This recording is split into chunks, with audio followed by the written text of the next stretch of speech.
Ötən əsrin dəhşətli faciələrindən olan Xocalı soyqırımının qatillərinin bir qismi bugün ədalət mühakiməsi qarşısında cavab verir. Aprelin 21-də Bakı məhkəmə kompleksində Ermənistan Silahlı Qüvvələri və qanunsuz silahlı birləşmələr tərəfindən törədilən cinayətlərdə ittiham olunan 15 nəfərin məhkəmə istintaqında təqsirləndirilən şəxslər öz əməllərini etiraf edib.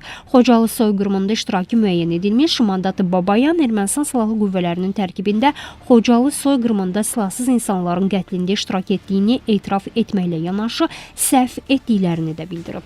O, Xocalıda bütün əmrləri Xalastoy ləqəbli Arkadiy Şirinyanın, silahsız insanlara atəş əmrini isə Vanik Petrosyanın verdiyini deyib. Onu da əlavə edib ki, Xocalıda aralarında uşaq, qoca və qadınların da olduğu təxminən 150 meyit görüb. Həmin meyitlər erməni hərbçilər tərəfindən maşınlara yığılaraq aparılıb.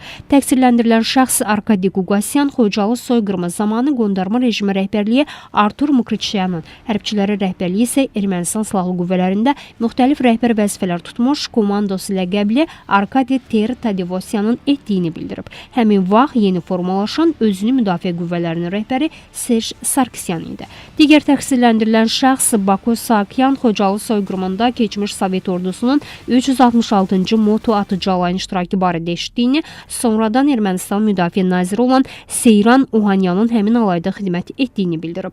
İfadə verən David Babayanın sözlərinə görə bu əməliyyatda müxtəlif qruplar iştirak edib. Hətta qondarma rejimdə Xocalının azad edilməsi uğrunda medalı təsis olunub. Təqsirləndirilən şəxs Aray Karutunyan Xocalı soyqırımı zamanı başlıca hərbi rəhbərin Arkadiy Tadevosyan olduğunu, Xocalıdakı hərbi əməliyyatların da elə onun göstərişi və razılığı ilə həyata keçirilə biləcəyini söyləyib. Xocalıdakı qətillər, oradakı barbarlıqlar reallıqda bir faciədir.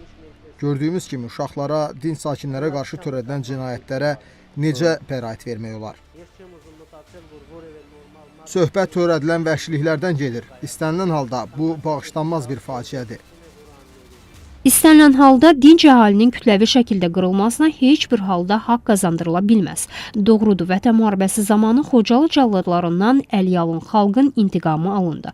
Xocalının azad olunması ilə qisas qiyamətə qalmadı. Bununla belə, dəhşətli faciədə bu və ya digər şəkildə əli olan hər kəs Azərbaycanın hüquq sistemi qarşısında da cavab verəcək. Vaxtilə Azərbaycan Respublikasının vətəndaşlarına qarşı, Azərbaycan dövlətinə qarşı törədilən o əməllərin indi faktlarla sübut olunması və məhkəmədə səsləndirilməsi bu Azərbaycan dövlətinin gücünün nəticəsidir.